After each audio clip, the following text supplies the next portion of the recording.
این فیلم بهم پیشنهاد شد، طرف چراغ رو دید دوید رفت. من جونم که اوکی چراغ پایینه یعنی چی؟ چرا همه ترسیدن؟ چرا همه دارن فرار میکنن؟ داستان چیه؟ یعنی میخوان چیکار کنن؟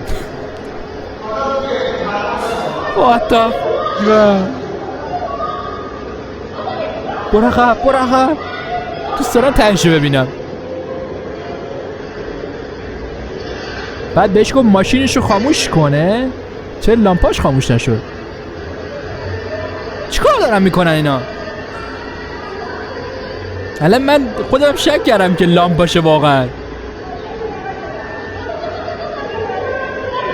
همه ریدن ها.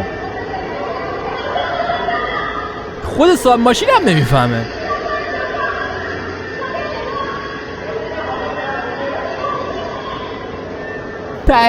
تاش